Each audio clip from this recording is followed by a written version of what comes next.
कहानी की शुरुआत में हम देखते हैं कि चॉय नाम का लड़का हेल में बैठा रो रहा है। वो चीख चीख कर बोल रहा था, भाई मैंने कुछ गलत किया ही नहीं, तो मैं यहाँ क्यों आया हूँ। तभी वहाँ एक लड़की आती है और उसे सीधा शूट कर देती है। जैसे ही गोली लगती है, बंदा आसमान से ज़मीन की तरफ गिरने लगता है।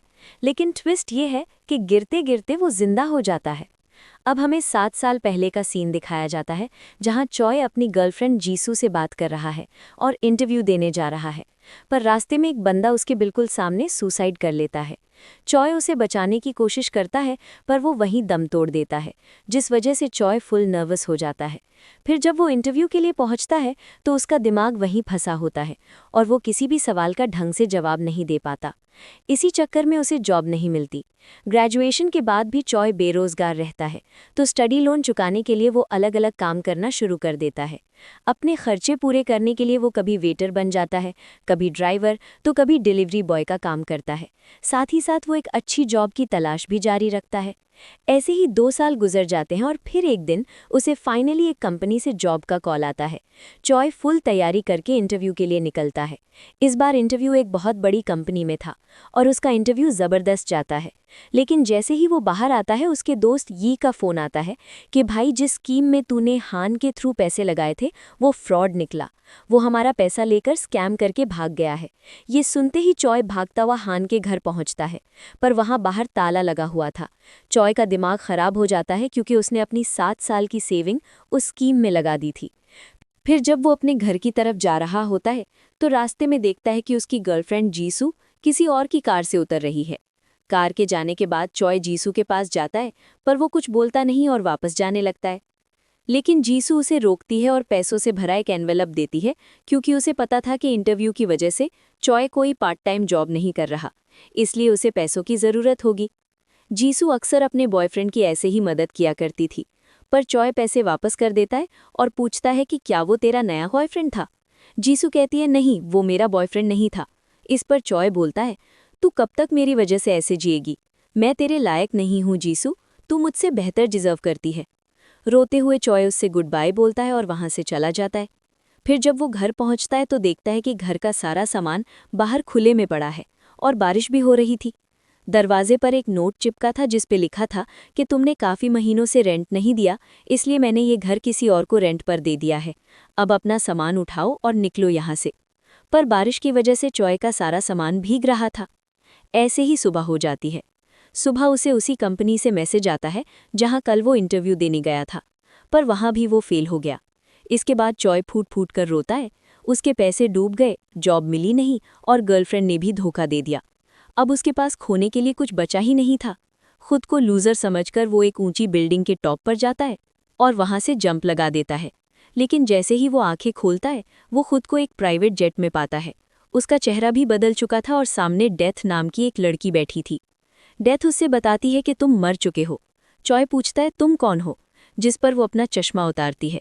तभी चॉय को उसकी आंखों में कुछ विजन्स दिखने लगते हैं, जहां डेथ उसे उठाकर हेल के ज़ॉम्बीज़ के बीच फेंक देती है जो उसे खा रहे होते हैं। पर यह बस एक सपना था जो डेथ उसे दिखा रही थी। चॉय फुल डर जाता है। फिर डेथ कहती है कि तूने खुदा की बनाई सबसे खूबसूरत चीज़ को बर्बाद किया है, इसलिए मैं तुझे 12 अलग लोगों की बॉडीज़ में 12 बार जिंदा करूंगी और 12 अलग तरीकों से मारकर सज़ा दूंगी, ताकि तुझे पता चले कि मौत कितना दर्द देती है। वो ये भी बताती है कि अगर तूने मौत को धोखा दिया तो तू बाकी ज़िंदगी उसी बॉडी में गुजार सकता है। पर चॉय कहता है मुझे जीना ही नहीं है, मेरी लाइफ हेल से भी बदतर है। जिंदगी दर्द देती है, पर मौत वहाँ से गायब हो जाती है। इसके बाद चॉय प्लेन में घूमने लगता है और सोचता है कि जिसकी बॉडी में वो है, वो बंदा कितना अमीर है। तभी एक चमकता हुआ ऑर्ब उसके दिमाग में घुस जाता है, जिससे उसे उस बंदे की सारी डिटेल पता चल जाती है। जिस बंदे की बॉडी में वो था, उसका नाम पार्क था और वो उसी कंपनी के सीईओ का बेटा था जहां चॉय इंटरव्यू देने गया था। ऑर्ब के जरिए चॉय को पार्क की सारी यादें मिल जाती है। वो सोचता है कि अब वो उस कंपनी का मालिक बनेगा जहां वो काम करना चाहता था। पर तभी प्लेन के इंजन में आग लग जाती है और प्लेन तेजी से नीचे गिरने लगता है। इंजन की आग की वजह से चॉय भी मर जाता है। जैसे ही वो आंखें खोलता है, वो एक अजीब सी जगह पहुंच जाता है। फिर डेथ उसके सामने आती है और कहती है कि इस बार तू जल्दी आ गया, पर अभी भी 11 चांस बाकी हैं। डेथ उसके सामने अपनी गन लोड करने लगती है। चॉय पूछता है तुम्हारे पास गन क्यों है, इससे तो लोग मरते हैं। वो कहती है मेरे लिए जो लोग इससे सुसाइड करते हैं वो जिंदा रहते हैं। फिर चॉय पूछता है कि अगर मैं 12 बॉडीज में से किसी में भी जिंदा नहीं बचा तो मेरा क्या होगा। डेथ कहती है अगर ऐसा हुआ तो तू हेल में जाएगा। चॉय पूछता है वो कहाँ है, जिस पर डेथ उसे हेल का नज़ारा दिखाने ले जाती है। वहाँ की चीखें और आग देखकर चॉय समझ जाता है कि सुसाइड करके उसने कितनी बड़ी गलती की है। वो डेथ के सामने गिड़गिड़ाने लगता है, प्लीज़ मुझे माफ़ कर दो, अगर मुझे ये सब पता होता तो मैं कभी सुसाइड नहीं करता। डेथ कहती है अब तुझे पता चल गया कि हेल क्या है और दर्द जिंदगी देती है या मौत। फिर वो कहती है कि अगर हेल नहीं जाना चाहता तो कोशिश करके किसी बॉडी में जिंदा रहे जब तक हम तुझे ना मारे। इसके बाद तुझे सीधा कयामत के दिन जिंदा किया जाएगा, जहां खुदा तेरे गुनाह माफ़ कर देगा और तू हेल से बच जाएगा। पर अगर तू किसी बॉडी में जिंदा नहीं रह पाया तो हमेशा के लिए हेल में रहेगा। फिलहाल अपनी टेम्पररी सज़ा के लिए तैयार हो जा। फिर वो उसे गोली मारती है और वो प्लेन से नीचे गिर रहा होता है। उसे समझ नहीं आता कि वो प्लेन से क्यों गिर रहा है। तभी मेमोरी ऑब उसके दिमाग में आता है और पता चलता है कि इस वक्त वो सन नाम के बंदे की बॉडी में है, जिसने बिना पैराशूट के नेट पर कूदने का वर्ल्ड रिकॉर्ड बनाने का चैलेंज लिया है। अगर वो ये कर लेता है तो उसे 3 बिलियन मिलेंगे। पर वो नेट पर नहीं गिरता, वो सीधा आसमान से ज़मीन पर गिरता है और बुरी तरह मर जाता है। अब जब चॉय उठता है तो वो वापस डेथ के पास पहुंच चुका होता है। चॉय डेथ से कहता है कि तूने कहा था मैं किसी की भी बॉडी में जिंदा रह सकता हूँ, पर मैं जिसकी भी बॉडी में जाता हूँ वो वैसे ही मरने वाला होता है। डेथ कहती है ये तो बस एक इत्तेफाक है। फिर वो उसे दोबारा गोली मारती है। इस बार जब वो आंखें खोलता है तो वो एक स्कूल स्टूडेंट की बॉडी में होता है और देखता है कि एक लड़का सन की मौत की वीडियो देखकर हंस रहा है। वो उससे मारने जाता है क्योंकि वो किसी की मौत पर हंस रहा था। पर तभी मेमोरी ऑब उसके अंदर घुस जाता है और पता चलता है कि जिसकी बॉडी में वो है उसका नाम कवान है, जिसे स्कूल जाना बिल्कुल पसंद नहीं, क्योंकि सीनियर्स उसे बहुत परेशान करते हैं। इसलिए उसने भी सुसाइड का सोच लिया था। जब चॉय को ये सब पता चलता है तो वो उस लड़के को नहीं मारता और सीधा अपनी सीट पर जाकर कवान का सुसाइड नोट पढ़ने लगता है। चॉय सोचता है कि अब मैं इसकी बॉडी में हूं तो मैं मरूंगा नहीं, तो ये कैसे मरेगा, ये सोचकर वो खुश होने लगता है। पर तभी जीन नाम का लड़का आता है और उसे मारता है और कहता है गधे तू हंस क्यों रहा है, मैंने तुझे स्ट्रॉबेरी मिल्क लाने को कहा था। पर चॉय उठता है और उल्टा उसी को पीटना शुरू कर देता है। जब उसके दोस्त रोकने आते हैं तो वो उन्हें भी धो देता है, क्योंकि कौवन के अंदर चॉय की आत्मा थी, इसलिए वो अपने से छोटे लड़कों को बहुत मारता है। पर तभी जीन का एक और दोस्त टाय वहां आता है, जो चॉय से ज्यादा ताकतवर था। वो उसे बहुत मारता है। इसके बाद 2 लोग कौवन को पकड़ लेते हैं और जीन उसे पीटना शुरू करता है। पर तभी टीचर आने वाला होता है तो जीन कहता है कि स्कूल के बाद मिलता हूं तुझे। फिर स्कूल के बाद जीन और उसके दोस्त कौवन को दोबारा पीटने लगते हैं। पर टाय जीन को बोलता है कि अब इसे जाने दो, हमने बहुत मार लिया। पर जीन उल्टा टाय को ही मारने लगता है। फिर जीन की गर्लफ्रेंड उसे बुलाने आती है तो वो कौवन को छोड़कर चला जाता है। इसके बाद चॉय कौवन के घर जाता है और देखता है कि वो बहुत मिडिल क्लास बच्चा है। रात को जब उसकी माँ घर आती है तो चॉय को उन्हें माँ बुलाने में अजीब लगता है, पर जब वो उसके बेटे की तरह केयर करती हैं तो उसे अपनी माँ याद आ जाती है। कौवन की माँ को देखकर वो रोने लगता है। जब वो पूछती हैं क्या हुआ तो वो कहता है कुछ नहीं। अब अगले दिन स्कूल का सीन दिखाया जाता है। जब टाई बाथरूम जाता है तो चॉय उसके पीछे जाता है और बोलता है कि तू जीन से ज़्यादा स्ट्रांग है, फिर भी उसके चमचे की तरह घूमता है और वो तुझे मारता भी है। टाई कहता है तू ये सब क्यों बोल रहा है, मार खानी है क्या? चॉय कहता है नहीं, तू उससे बड़ा और स्ट्रांग है, फिर भी वो तुझे मारता रहता है। तभी जीन वहां आता है और पूछता है तुम दोनों यहाँ क्या कर रहे हो? टाई कहता है कुछ नहीं, बस मैं इसकी औकात याद दिला रहा था। जिस पर जीन उसे मारता है और कहता है तो ढंग से समझाना। इसके बाद वो चला जाता है। उसके जाने के बाद टाई भी जाने लगता है, पर चॉय उसके पीछे जाता है। टाई उसे बताता है कि मैं जीन से नहीं डरता, पर उसके सीनियर दोस्तों से डरता हूँ। अगर मैंने जीन को कुछ किया तो वो अपने सीनियर दोस्तों को ले आएगा, जिसकी वजह से मैं पहले भी मार खा चुका हूँ। फिर थोड़ी देर बाद जब चॉय लंच कर रहा था, जीन वहां आता है और चॉय का सर सूप के बोल में डाल देता है, पर चॉय पूरा बोल उसके सर पर उलट देता है और भाग जाता है। जीन टाई को बोलता है उसे पकड़ कर ला। टाई कहता है मैं अपना लंच छोड़कर उसे क्यों पकड़ूं, और उसकी इंसल्ट कर देता है। ये सब उसकी गर्लफ्रेंड भी देख लेती है। थोड़ी देर बाद जीन अपने सीनियर दोस्तों के साथ स्कूल आता है, ये बोलकर कि टाई ने उसकी इंसल्ट की है। पर टाई कहता है मैंने कुछ नहीं किया, सूप कौवन ने गिराया था। जब वो सीनियर्स चॉय को देखते हैं तो पूछते हैं क्या हुआ भाई। उसकी शक्ल देखकर सीनियर जीन को बोलता है, तुझसे एक बच्चा हैंडल नहीं होता, तूने मुझे एक बच्चे को मारने के लिए बुलाया। सीनियर और उसके दोस्त जीन को धमकाते हैं कि हम बच्चों पर हाथ नहीं उठाते, हम तेरे बॉडीगार्ड हैं क्या। सीनियर के जाने के बाद चॉय जीन का मजाक उड़ाता है। जब जीन उसे मारने लगता है तो टाई जीन को पीट देता है और कहता है अब तेरे दोस्त गए, कोई नहीं बचाएगा तुझे। जब जीन वहां से जाने लगता है तो वो अपनी गर्लफ्रेंड को सीनियर के साथ देखता है। गर्लफ्रेंड भी उसकी इंसल्ट कर देती है। रात को चॉय घर जा रहा होता है, पर पीछे से जीन आकर उसके सर पर ईंट मारता है और उसे वहीं कुचलकर मार देता है। कौवन के मरते ही चॉय वापस डेथ के पास पहुंच जाता है। अब उसके पास 9 लाइव्स बची थीं। चॉय डेथ पर चिल्लाता है कि तू बार बार मुझे ऐसे लोगों की बॉडी में भेज रही है जिनकी लाइफ में वैसे ही प्रॉब्लम्स है। चॉय कहता है ऐसे तो मैं हेल ही जाऊंगा, तो अभी भेज दे, मैं मौत का दर्द नहीं सह सकता। वो कहती है हेल तो मरने के बाद मिलेगा, पहले सजा भुगत, बाकी बॉडी को जिंदा रखना तेरे ऊपर है। डेथ उसे फिर गोली मारती है। इस बार चॉय आंख खोलता है तो कुछ लोग उसे टॉर्चर कर रहे थे। उनका लीडर पूछता है लड़की और पैसा कहाँ है। चॉय कहता है मुझे नहीं पता। वो लोग फिर टॉर्चर शुरू करते हैं। तभी मेमोरी ऑब आता है और पता चलता है उसका नाम ली है और वो एक डेंजरस गैंगस्टर का मेंबर है जिसकी बीवी बहुत खूबसूरत है। एक दिन गैंगस्टर अपनी बीवी को बहुत मारता है, जिसके बाद वो ली को कहती है मुझे यहाँ नहीं रहना, मेरे साथ चलोगे। जिसके बाद ली बॉस के 10 मिलियन चुराकर सेफ जगह रखता है और बॉस की बीवी से मिलने जाता है, पर रास्ते में बॉस के आदमी उसे पकड़ लेते हैं। बॉस की बीवी भाग चुकी थी। जैसे ही चॉय को ये सब पता चलता है वो बॉस को मारकर वहां से भाग जाता है। बॉस के आदमी उसका पीछा करते हैं। वो बाइक पर भाग रहा होता है और बचने के लिए एक बिल्डिंग से दूसरी बिल्डिंग पर जंप लगाता है और सीधा स्विमिंग पूल में गिरकर बच जाता है। वहां से निकलकर वो सीधा बॉस की बीवी से मिलने जाता है जो उसे गले लगा लेती है। वो पूछती है पैसे कहाँ हैं, पर जैसे ही चॉय बताता है वो उसे गोली मार देती है। मरने के बाद वो फिर डेथ के पास पहुंचता है। डेथ उस पर हंसती है। चॉय पूछता है उसने मुझे क्यों मारा। डेथ बताती है उसने तुझे पैसों के लिए यूज किया और काम होते ही मार दिया। पर चॉय भी हंसने लगता है क्योंकि उसने पैसे की सही जगह बताई ही नहीं थी। फिर डेथ उसे गोली मारती है और वो जेल में संग की बॉडी में उठता है। अभी मेमोरी ऑब नहीं मिला था तो उसे कुछ पता नहीं था। वो रूममेट से पूछता है कब निकलना है। वो बताता है 4 साल बाद। वहां उसका रूममेट वही जीन था जो कौवन को मारकर जेल आया था। जीन ने जेल में फैला रखा था कि वो साइकोपैथ किलर है। सब उसे डरते थे, पर चॉय उसे देखते ही पीटने लगता है। रूममेट्स उसे रोकते हैं कि वो तुझे मार देगा।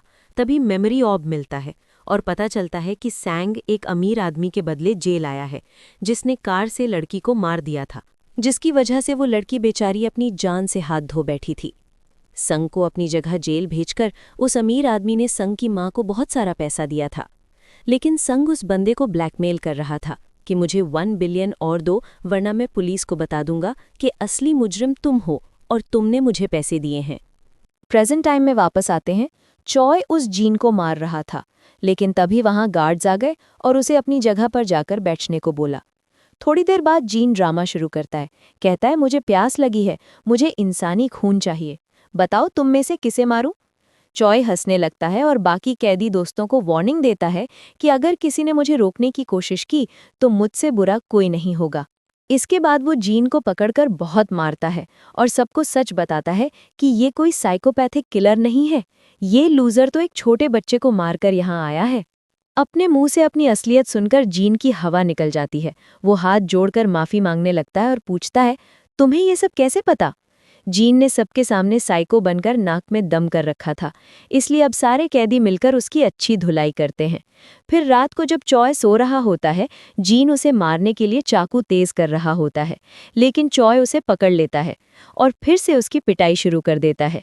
पहले तो चॉय सोचता है कि इसका काम तमाम कर दे, लेकिन उसे याद आता है कि उसे यहाँ से निकलकर वो बैग ढूंढना है जो उसने अपने बॉस की वाइफ के साथ मिलकर चुराया था और छुपा दिया था।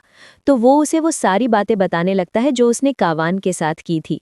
जीन डर के पूछता है भाई तुझे ये सब कैसे पता। चॉय कहता है मैं मुर्दों से बात कर सकता हूँ और वो कावान अभी तेरे सामने बैठा है।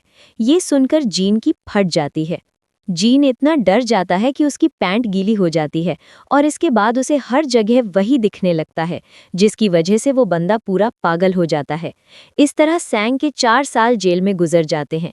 फिर हम देखते हैं कि सैंग जेल से रिहा हो रहा है। वही आदमी उसे लेने आता है जिसकी वजह से वो जेल गया था। उसने पैसे इसलिए दिए क्योंकि सैंग ने धमकी दी थी कि अगर और पैसे नहीं दिए तो मैं पुलिस को बता दूंगा कि वो एक्सीडेंट मैंने नहीं, तुमने किया था। लेकिन चॉय उस अमीर आदमी से पैसे लेने से साफ मना कर देता है और वहां से निकल जाता है। चॉय सीधा वहां जाता है जहां उसने पिछली जिंदगी में पैसे छुपाए थे।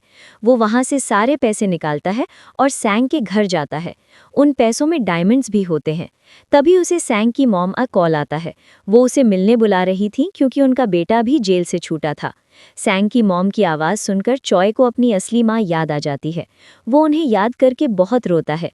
फिर वो आधे पैसे एक मॉल के लॉकर में रखता है और बाकी पैसे लेकर सैंग की मॉम को देने निकल पड़ता है। लेकिन रास्ते में एक आदमी उसे चाकू मार देता है। चॉय पूछता है, कौन हो तुम? वो बताता है कि मैं वही हूँ जिसकी बेटी को तुमने गाड़ी से उड़ाया था। चॉय उसे बताता है कि तुम्हारी बेटी को मैंने नहीं, किसी और ने मारा था। ये सुनकर वो लड़की का बाप वहां से भाग जाता है। लेकिन जैसे ही वो जाता है वही लड़का वहां आ जाता है जो जेल में उसके साथ था। चॉय को लगा शायद ये उसे बचा लेगा, लेकिन वो उसे चाकू मार देता है। असल में उस अमीर आदमी ने इस सेलमेट को पैसे खिलाए थे कि सैंग को मार देना ताकि वो फ्यूचर में कोई मुसीबत ना बने। चॉय मरने के बाद एक बार फिर मौत के पास पहुंच जाता है। वो बहुत रोता है क्योंकि वो परेशान था और अब उसके पास सिर्फ 7 जिंदगियां बची हैं। चॉय डेथ को बोलता है कि मुझे मार दो। डेथ उसे फिर से मार देती है। इस बार जब उसे होश आता है तो वो एक छोटे बच्चे की बॉडी में जागता है, लेकिन वो रोने लगता है क्योंकि उसे लॉकर से पैसे निकालने थे। तभी उस बच्चे की माँ वहां आती है और गुस्से में उसे अपने साथ ले जाती है। वो बच्चे को गाड़ी की बैक सीट पर बिठाती है और उस पर बहुत चिल्लाती है क्योंकि वो अपने बच्चे की वजह से बहुत डिस्टर्ब हो रही थी। वो उसे घर ले जाती है और सोफे पर फेंक देती है। फिर उस बच्चे का बाप आता है और ज़बरदस्ती उसे एक्सपायर्ड खाना खिलाने लगता है क्योंकि वो भी अपने बच्चे से प्यार नहीं करता था। फिर वहाँ चाइल्ड अब्यूज़ सेंटर से कुछ ऑफिसर्स आते हैं क्योंकि उन्हें खबर मिली थी कि ये लोग बच्चे को मारते हैं। लेकिन उस बच्चे का बाप खुद चाइल्ड वेलफेयर डिपार्टमेंट में था, इसलिए पुलिस वहाँ से चली जाती है। चॉय रो रो कर उन्हें रोकने की कोशिश करता है, लेकिन वो एक बच्चे की आवाज़ और इशारा समझ नहीं पाते और रुकते नहीं हैं। लेकिन उनके जाते ही चॉय की माँ उस बच्चे का गला घोंट देती है। बेचारा चॉय एक बार फिर मर जाता है। वो डेथ पर चिल्लाता है कि उसे उस बच्चे के माँ बाप जैसे लोगों को सज़ा देनी चाहिए, उसे नहीं। डेथ कहती है कि उनका हिसाब तो एक ना एक दिन हो ही जाएगा, लेकिन तुम्हारा जुर्म सबसे बड़ा है, और वो उसे फिर से गोली मार देती है। इस बार चॉय जागता है और सीधा उस मॉल की तरफ भागता है जहां उसने अपनी पिछली जिंदगी में बच्चे वाली बॉडी से पैसे छुपाए थे। तब वो देखता है कि इस बार वो एक ऐसे लड़के की बॉडी में है जो एक मॉडल था। वहां उसके पोस्टर्स भी लगे हुए थे। फिर मेमोरी और बाता है और उसकी बॉडी में एंटर करता है, जिससे उसे पता चलता है कि उसका नाम जैंग है और वो एक मॉडल है। चॉय सोचता है कि अब मेरे पास पैसा और लुक्स दोनों हैं, इस बार तो मैं नहीं मरने वाला। चॉय जैंग के घर जाता है जहां वो न्यूज़ देखता है कि उस बच्चे को मारने वाले कपल को अरेस्ट कर लिया गया है। फिर उसे जैंग के एक दोस्त का कॉल आता है जो उसे एक वीआईपी पार्टी में आने को बोलता है। जैंग वहां जाता है तो उसका दोस्त बताता है कि ये पार्टी टाइकैंग ग्रुप के सीईओ ने ऑर्गेनाइज की है। तभी वहां टाइकैंग ग्रुप का सीईओ आता है। ये वही आदमी था जिसके पास चॉय अपना आखिरी इंटरव्यू देने गया था।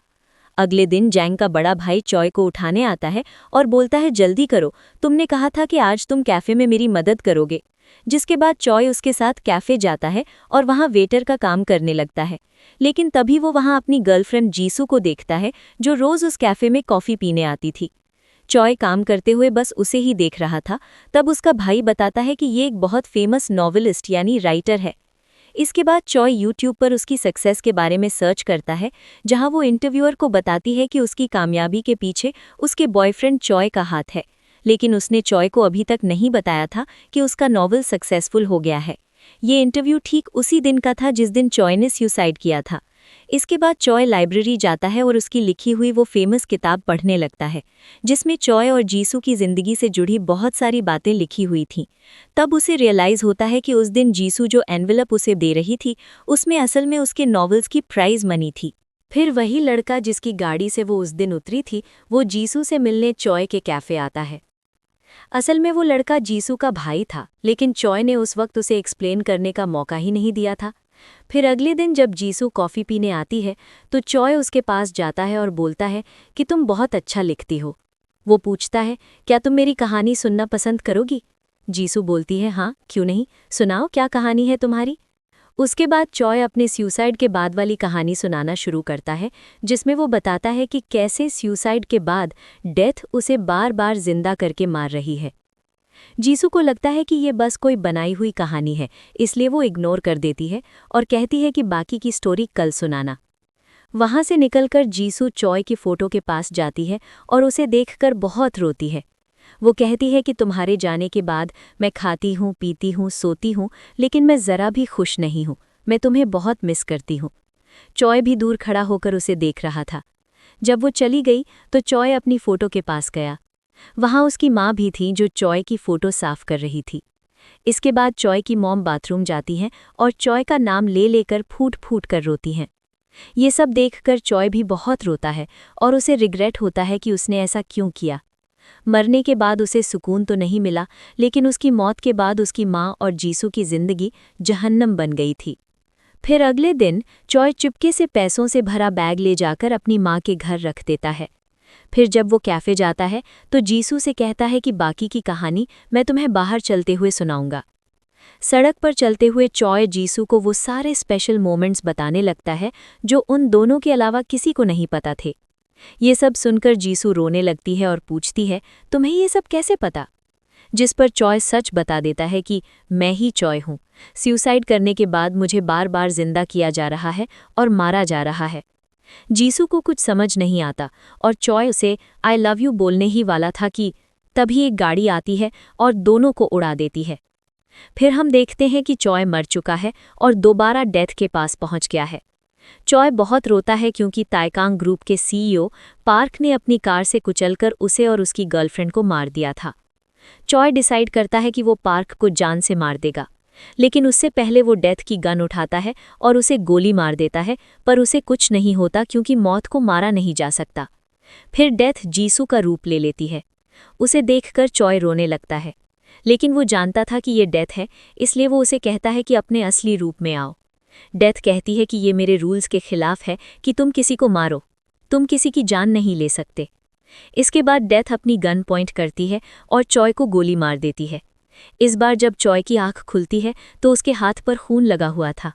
वो आसपास देखने लगता है, वहाँ बहुत सारा खून फैला हुआ था और उसमें से गंदी बदबू आ रही थी। तभी खून की बाल्टी में से एक मेमोरी ऑर्ब निकलता है और चॉय के दिमाग में घुस जाता है, जिससे उसे पता चलता है कि जिसकी बॉडी में वो इस वक्त है उसका नाम जोंगू है, जो एक आर्टिस्ट था। लेकिन जब उसने एक आदमी की मौत से इंस्पायर होकर पेंटिंग बनाई थी तो वो पेंटिंग बहुत महंगी बिकी थी, जिसके बाद ये बंदा पागल हो गया और लोगों को मारकर उनके खून से पेंटिंग्स बनाने लगा। जोंग ने 15 से ज़्यादा लोगों को टॉर्चर करके टपका दिया था और उनके खून से पेंटिंग्स बनाकर अंधा पैसा छापा। उसकी पेंटिंग्स मिलियंस में बिकती थीं भाई। जब चॉय को ये सब पता चला तो उसकी हालत खराब हो गई और वो डर के मारे उल्टियां करने लगा। फिर उसने जोंग के पेंटिंग टूल्स में से एक धारदार ब्लेड निकाला और फैसला किया कि जिस जानवर ने मेरी गर्लफ्रेंड को मारा है उसे मैं इस जानवर यानी जोंग के हाथों ही खत्म करूंगा। इसके बाद चॉय उस जगह गया जहां पार्क ने उसे और जीसू को मारा था। उसे याद आया कि जब वो मर रहा था तब पार्क ने जीसू का फेवरेट पेन नाले में यानी ड्रेनेज में फेंक दिया था। चॉय ने वो पेन वहां से ढूंढकर निकाल लिया। फिर चॉय को ये भी याद आया कि मरने से ठीक पहले पार्क अपने असिस्टेंट को बोल रहा था कि अगर डैड को पता चला कि मैं ड्रग्स लेकर गाड़ी चला रहा था तो वो मुझे सीईओ की पोस्ट से हटा देंगे, इसलिए ये सारा इल्ज़ाम तुम अपने सर ले लो। पार्क ने उसे ये भी लालच दिया कि बदले में वो उसे बहुत सारा पैसा देगा और जब वो जेल से बाहर आएगा तो उसे अपनी किसी सब्सिडियरी कंपनी का सीईओ बना देगा। जिसके बाद उस असिस्टेंट ने कार का मेमोरी कार्ड निकालकर नाले में फेंक दिया जिसमें कैमरा रिकॉर्डिंग थी और फिर पुलिस को फ़ोन करके झूठ बोला कि मेरा एक्सीडेंट हो गया है। लेकिन चॉय ने मरने से पहले पार्क और उसके असिस्टेंट की सारी बातें सुन ली थी। प्रेजेंट टाइम में चॉय तैकांग कंपनी पहुंचता है पार्क से मिलने, लेकिन उसे अंदर नहीं जाने दिया जाता क्योंकि उसके पास पार्क से मिलने की कोई अपॉइंटमेंट नहीं थी। फिर जब वो कंपनी से बाहर निकल रहा था अचानक उसकी नाक से खून बहने लगा। हॉस्पिटल गया तो पता चला कि जोंग को कैंसर है और वो सिर्फ 1 महीने का मेहमान है। डॉक्टर की बात सुनकर वो हंसने लगा। वो कहता है, मेरे लिए 1 महीना ही काफ़ी है। इसके बाद वो वहाँ से जाने लगता है। तभी मैनेजर का कॉल आता है कि तेकांग कंपनी के सीईओ मिस्टर पार्क तुम्हारी पेंटिंग खरीदना चाहते हैं। अब जिससे मिलने के लिए चॉय तड़प रहा था, वो खुद उससे मिलने आ रहा था। चॉय अपनी आर्ट गैलरी पहुंचता है जहां पार्क पहले से मौजूद था। पार्क पूछता है, तुम्हारी ये पेंटिंग किस चीज से इंस्पायर्ड है? जिस पर वो कहता है, ये 5 लोगों के खून से बनी है। पार्क को लगा वो मजाक कर रहा है। फिर चॉय बोलता है, हम दोनों बिल्कुल सेम हैं। हम दोनों ही लोगों की जान लेते हैं। ये सुनकर पार्क शॉक हो जाता है, लेकिन फिर चॉय कहता है, अरे मैं तो मजाक कर रहा था। तभी पार्क की असिस्टेंट उसे बुलाने आती है और कहती है कि चेयरमैन ने आपको बुलाया है। जाते जाते पार्क कहता है कि ये पेंटिंग मेरे घर भेज देना और वहां से निकल जाता है। पार्क अपनी फैमिली के साथ चर्च जाता है अपने बड़े भाई की आत्मा की शांति के लिए, जहां तेकांग कंपनी के चेयरमैन यानी पार्क के डैड भी मौजूद थे। तब पार्क को याद आता है कि बचपन में उसने घर में काम करने वाली के बच्चे को मारने की कोशिश की थी क्योंकि वो रोता बहुत था। उसके बड़े भाई ने ये करते हुए देख लिया था और डैड को बता दिया, जिसकी वजह से डैड ने पार्क के बजाय बड़े भाई को कंपनी का सीईओ बना दिया था। लेकिन अब जब उसका बड़ा भाई उस प्लेन एक्सीडेंट में मर गया, तो मजबूरी में डैड को पार्क को ही तेकांग कंपनी का सीईओ बनाना पड़ा।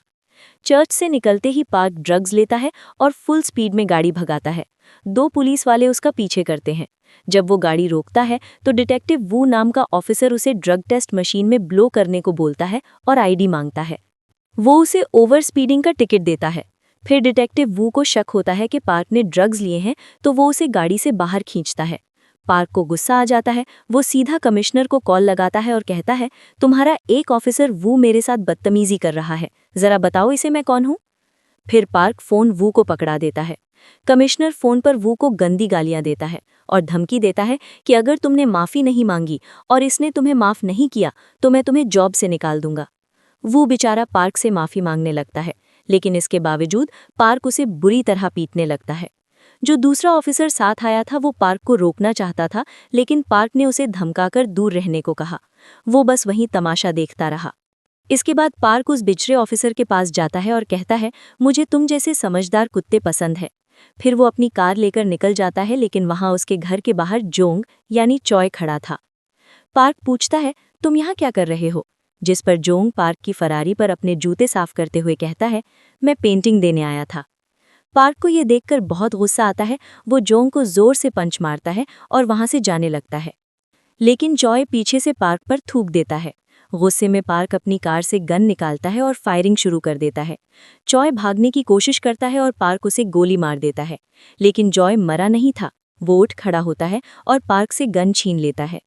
जब पार्क हैरानी से पूछता है कि तुम्हें गोली क्यों नहीं लगी, तो जॉय अपनी बुलेट प्रूफ जैकेट दिखाता है।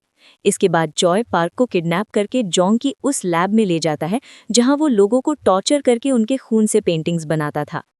जॉय पार्क को स्ट्रेचर पर लिटाकर वैसे ही टॉर्चर करने वाला था जैसे जोंग करता था, लेकिन तभी कैंसर की वजह से वो खुद बेहोश हो जाता है। जब जॉय को होश आता है तो देखता है कि वो खुद स्ट्रेचर पर बंधा हुआ है। तब पार्क उससे कहता है, तुमने कहा था ना कि वो पेंटिंग 15 लोगों के खून से बनी है? तुम बिल्कुल सही थे। हम दोनों बिल्कुल एक जैसे हैं। फिर वो बताता है कि उसने अपना पहला खून रोड पर एक एक्सीडेंट में किया था। ये वही आदमी था जिसे चॉय बचाने की कोशिश कर रहा था, जिसकी वजह से वो अपने इंटरव्यू पर फोकस नहीं कर पाया था। पार्क बताता है कि उस आदमी को मारते वक्त उसे बहुत मजा आया था। इसके बाद पार्क चेनसॉ से जोंग की टांग काट देता है। चॉय बहुत चीखता है। फिर वो पार्क को बताता है कि मुझे पता है, तुमने अपने भाई जिंग को मारा है। पार्क पूछता है, तुम्हें कैसे पता?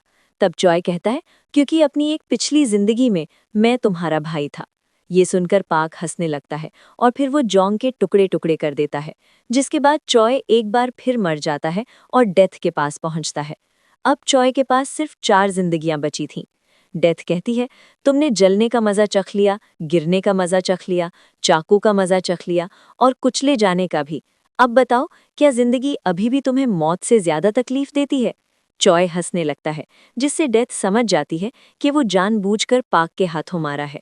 असल में चॉय ने जोंग की लैब में हिडन सीसीटीवी कैमरास लगाए थे ताकि वो दुनिया को पार्क का असली चेहरा दिखा सके। वो चाहकर भी पार्क को मार नहीं सकता था क्योंकि डेथ ने उसे मना किया था। इसके बाद डेथ उसे फिर से मार देती है। इस बार जब चॉय की आंख खुलती है तो हमें पता चलता है कि वो एक पुलिस ऑफिसर की बॉडी में है और ये वही ऑफिसर जी ह्यांग है जिसका साथी पिछली बार पार्क ने मारा था। वो डर के मारे एक चोर से भाग रहा था, लेकिन फिर वो उस चोर को मारता है और पकड़ लेता है। तब मेमोरी ऑर्ब चॉय की बॉडी में एंटर करता है, जिससे उसे पता चलता है कि उसका नाम जी ह्यांग है। उसका बाप एक बहुत बहादुर पुलिस ऑफिसर था, लेकिन एक क्रिमिनल को पकड़ते वक्त उनकी जान चली गई थी।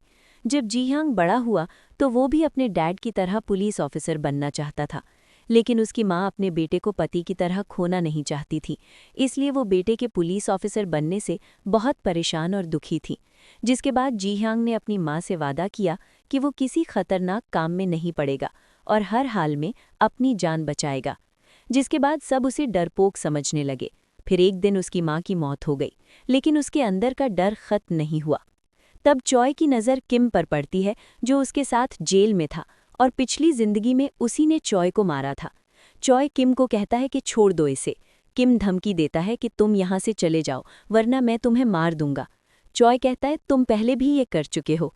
इसके बाद वो उसे बहुत स्टाइलिश तरीके से पकड़ लेता है और वहाँ खड़े लोग उसकी वीडियो बनाकर इंटरनेट पर डाल देते हैं। जब जी ह्यांग के सीनियर और बाकी ऑफिसर्स ये वीडियो देखते हैं तो उन्हें अपनी आंखों पर यकीन नहीं आता कि ये वही डरपोक जी ह्यांग है। इसी दौरान जी ह्यांग वू को लेकर जोंग के घर जाता है और वहाँ से सीसीटीवी फुटेज पेन ड्राइव में ट्रांसफ़र कर लेता है। वहाँ का खूनी माहौल देखकर वो अपने सीनियर ऑफिसर और फोरेंसिक टीम को बुलाता है। फोरेंसिक टीम आती है और सबूत इकट्ठे करने लगती है। उन्हें एक बहुत बड़ा सीरियल किलर मिल गया था। जी ह्यांग के सीनियर को यकीन नहीं आता कि ये वही जी ह्यांग है। उन्हें लगता है कि इसके अंदर कोई भूत घुस गया है, लेकिन फिर वो उसे गले लगाते हैं और अप्रिशिएट करते हैं। तभी पार्क वहां से अपनी कार में गुजर रहा होता है। चॉय इसकी कार रोकता है। पार्क उसे पहचान लेता है कि ये वही ऑफिसर है जिसके साथी को उसने मारा था। जी ह्यांग कहता है तुमने सुना होगा कि क्रिमिनल्स क्राइम करने के बाद क्राइम सीन पर वापस जरूर आते हैं। पार्क कहता है मुझे कुछ समझ नहीं आया। चॉय कहता है कुछ नहीं, तुम दूसरे रास्ते से जाओ, यहाँ एक मर्डर हुआ है। इसके बाद पार्क वहां से चला जाता है, लेकिन इतने बड़े किलर को पकड़ने के बाद जी ह्यांग का नाम हर जगह डिस्कस होने लगता है। पार्क को शक होने लगता है कि जी ह्यांग उसके बारे में कुछ जानता है। अगले दिन चॉय पार्क के मर्डर वाली सीसीटीवी वीडियो एक न्यूज़ एंकर को देता है और कहता है कि इसे अपनी न्यूज़ में चलाओ। उसने वो फुटेज अपनी पुलिस टीम को नहीं दी, क्योंकि पुलिस वाले पार्क के इशारों पर नाचते थे। फिर जब चॉय पुलिस स्टेशन आता है तो देखता है कि उसकी माँ वहाँ आई हुई है। पता चलता है कि उन्हें पैसों से भरा बैग मिला था जो उन्होंने पुलिस के हवाले कर दिया, लेकिन पुलिस उन्हें बार बार इन्वेस्टिगेशन के लिए बुला रही थी। चॉय दिल ही दिल में सोचता है कि मैंने मरने के बाद भी माँ की मुश्किलें बढ़ा दी हैं। फिर वो माँ के लिए खाना लेकर जाता है और उनके दरवाजे के बाहर रख देता है।